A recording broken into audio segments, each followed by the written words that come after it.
Are you curious about Yellowstone National Park, maybe what to see and when, how to get there, what the various sites and the overall scene is?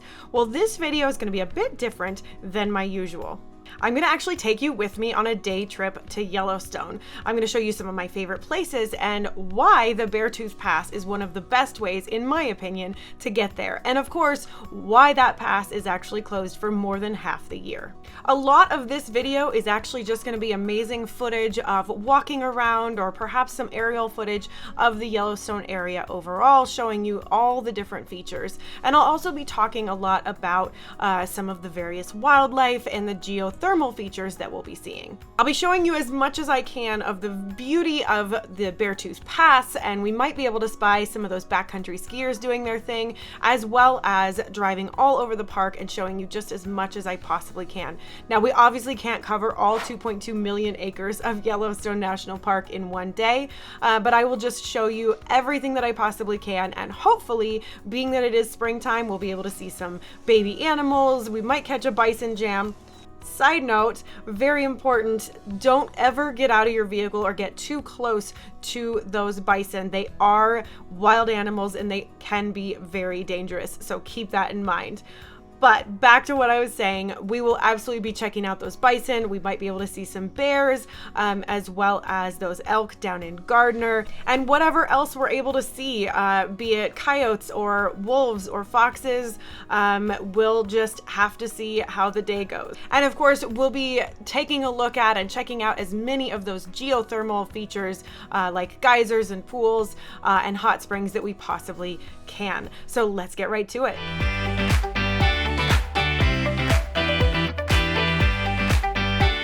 If this is your first time to the channel and you want to know everything there is to know about living in Bozeman, Montana, or the surrounding areas here in Southwest Montana, like Three Forks, Livingston, Big Sky, or Ennis, then be sure to subscribe below and tap the bell for notifications so you can be the first to know about the current market here in Southwest Montana.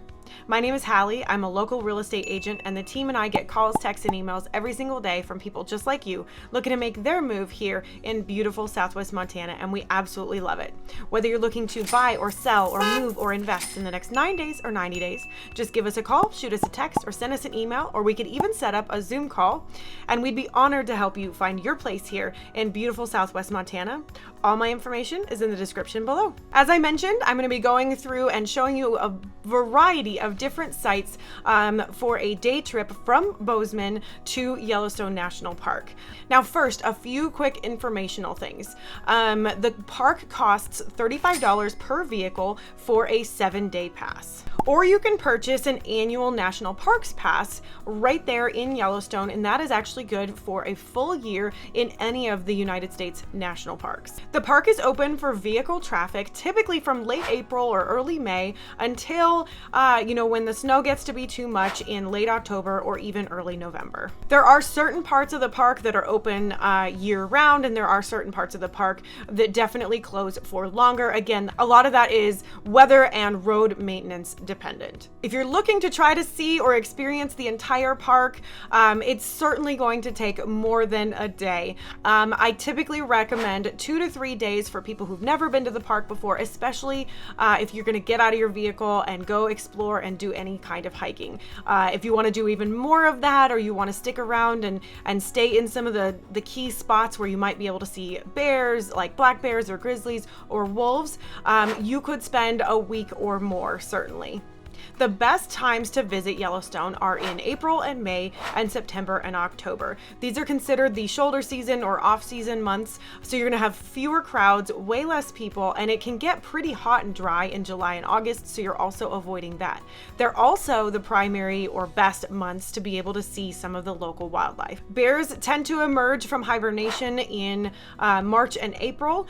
Migrating birds arrive just before May, and the elk rut begins mid-September. There are 5 entrances to Yellowstone National Park. Of course, there's the southern entrance from Jackson, Wyoming. There is the west entrance in from West Yellowstone, Montana. You've got the north entrance from Gardiner, Montana, and then moving a little bit to the east, there's the northeast entrance at Cooke City, and then there is the east entrance that is just west of Cody, Wyoming. The closest larger airport to Yellowstone National Park, and the one that many people like to use, is the Bozeman Airport. It's known as the Yellowstone International Airport. It's right here outside of Bozeman, or right outside of Belgrade, really, and it is one of the best options. And then from there, you can either use the West Yellowstone entrance or the Gardiner entrance, as those are the 2 closest. It's also always a really good idea to check the, Montana and Wyoming Department of Transportation apps or websites, as well as the Yellowstone National Park website, because they will note different road closures and things like that are happening in the area, so you'll know how to plan your route and make the most of your time. The National Park Service actually has an app that you can use, and you can download various different parks depending on where you're going to be. So I actually downloaded the Yellowstone map and all the information there so that we can use that when we're in the park when we don't have cell service. The route that we're going to be taking today is going to be actually entering from the northeast entrance by Cooke City, and the reason for that is because we're going to drive over to Red Lodge and start from there, because we want to go up and over the Beartooth Pass. That is off of Highway 212. It opens typically the Friday before Memorial Day, and then that weekend is when a very small seasonal ski area actually opens called Beartooth Basin. It is, I believe, just one lift, and it's phenomenal skiing in the springtime after a lot of those resorts have closed. So the Beartooth Pass just opened, and we're excited to go up there, check out some of the snow, and of course the amazing views before we head into the park. From there, we'll be going through the Lamar Valley, and then we will be turning south to go over Dunraven Pass and head down towards Yellowstone Lake, where we'll go over across down the lower part, or the southern part of the park, and check out some of the thermal features and things near Old Faithful, and then we'll be heading north from there and checking out all the different various geothermal sites and pools along the way as we head north towards Mammoth Hot Springs and Gardiner, and that's where we'll be exiting. And again, hopefully we'll be seeing a variety of wildlife along the way. So without further delay, let's go jump in the car and go check out, first and foremost, that Beartooth Pass. Red Lodge is a wonderful little town here in, barely on the edge of what I'd consider to be southwest Montana, southern Montana, certainly surrounded by mountains. Wonderful ski hill right here in Red Lodge as well. The population is just over 2,000, so it's a cute little mountain town. From Red Lodge, we headed into the Beartooth Pass. It's an incredible climb from 5,588 feet in elevation in Red Lodge to the top of the Beartooth Pass at nearly 11,000 feet, 10,947 to be exact. So we gain a lot of elevation driving all the way up there to be on top of it, and it's absolutely breathtaking. We headed up this, the winding road with lots of switchbacks and up beyond the tree line. There are incredible mountain lakes and views all around.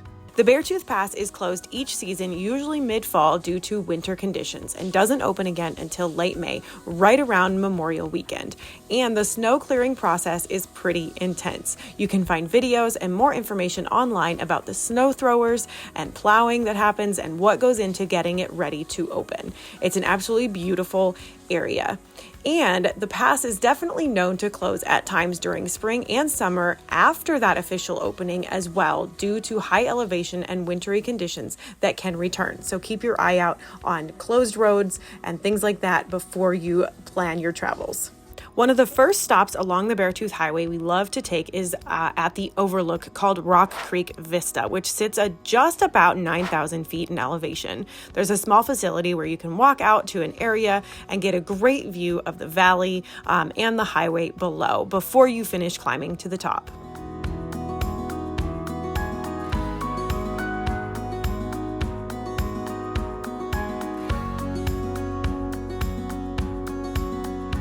After driving past the walls of snow, we decided to take a quick pause right near the top to watch a few skiers come down the slopes on the Gardiner Headwall. The Beartooth Basin ski area was scheduled to open the next day, so these folks were hiking for turns, but it was a beautiful sunny day for it, and it looked like an absolute blast. Coming down on the Wyoming side of the Beartooth Pass is absolutely beautiful as well. Once you get past some more of the snow and you go past these beautiful mountain lakes, it just winds down and you find yourself headed towards Cooke City, which is where the entrance to Yellowstone is. Now, along the way, one of my favorite views is as you're coming around the mountain, you see Pilot Peak out in front of you, which is a very pointy mountain right there in the range outside of Cooke City, and it's absolutely stunning.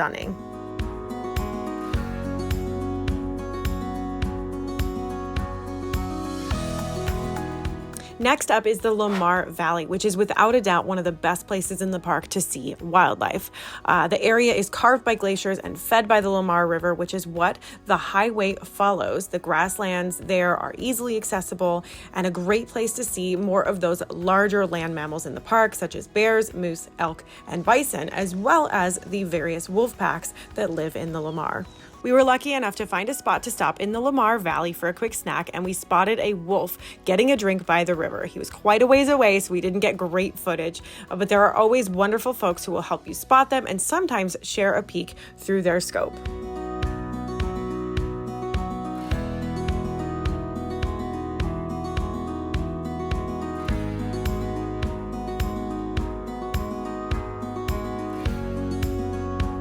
After coming through the Lamar Valley, you find yourself at Tower Junction. That's where Tower Falls is, which is a beautiful 132-foot waterfall near Tower Junction there in Yellowstone. It's one of the areas where you can continue to go west in the park, or you can turn south. There's a lot of different options there, but it's just a short walk from that intersection to the Tower Falls viewing area. The unusual rock columns just north of the falls were created by lava flow that cracked as it cooled, and it's a very easy little walk over to the waterfall, of course, and often spotted in the area near Tower Falls are black bears, osprey, peregrine falcons, bighorn sheep, and red-tailed hawks.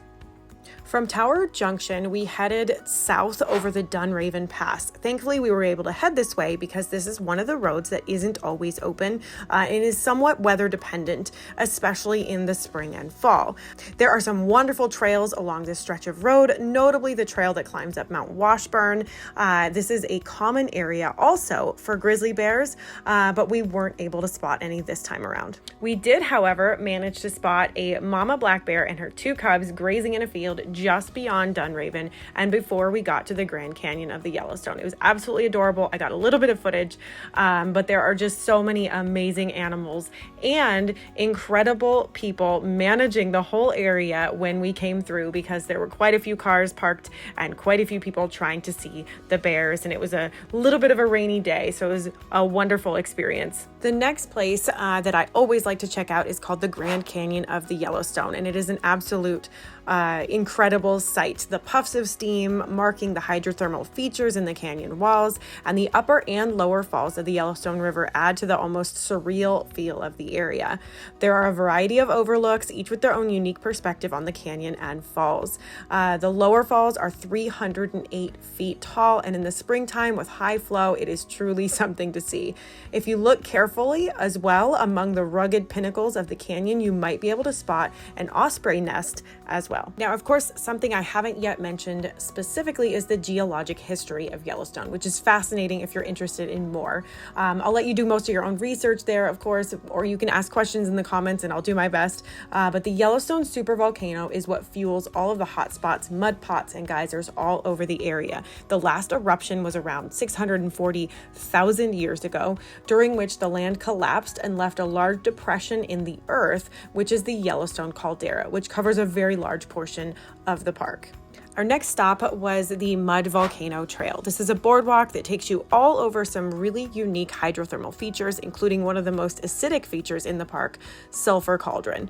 And while there are many signs to remind you while you're in the park, it's always a good reminder to know that the earth is both delicate and dangerous in this whole area, so it's best to stay on those boardwalks. Next, we drove down by Yellowstone Lake, sitting at 77 or just over 7,700 feet above sea level. It's the largest high elevation lake in North America. It's roughly 20 miles long and 14 miles wide, and it's also an extremely cold lake as it freezes over completely every winter. From this southern part of the park, it's easy to get over to the west and to Old Faithful Geyser. This is one of the most famous geysers in North America, if not the world, and is located in Yellowstone's upper geyser basin. It's very accessible and visitor friendly with a park and bench seating and a beautiful visitor center which tracks the time, height, and length of the eruptions in order to predict the next. It can vary from 100 to 180 feet in height and typically erupts every 90 minutes or so, give or take 15 to 20 minutes.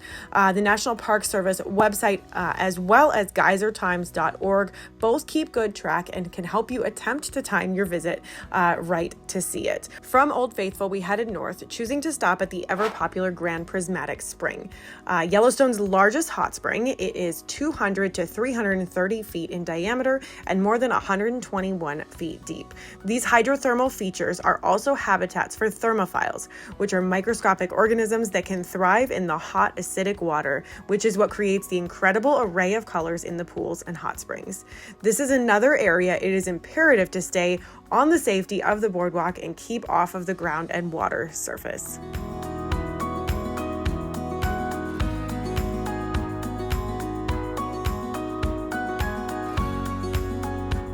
Another favorite stop along the way north is the Artist Paint Pots. This is north of the Grand Prismatic, and it's a lovely round trip trail that takes you along a variety of pastel colored mud pots and springs, bubbling and gurgling with a blanket of steam.